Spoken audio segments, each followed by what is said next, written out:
Okay, so in this quick tutorial, I show you how to use the year function in Google Sheets. It's a pretty handy tutorial when you just want to pull out the year. There is a day and a month function as well that I'm going to show you how to use. So in this video here, I've structured the dates in American style. So year hyphen month hyphen day. And you can see that's actually the style that Google Sheets prefers. So for this function, we're going to go into the function bar and we're going to go equals year.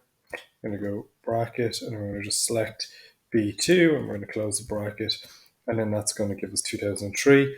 And Google Sheets also suggests to autofill this, which is great. So we can see all the dates that appear. So 1995, 2010, 1997, all the way down to 1980.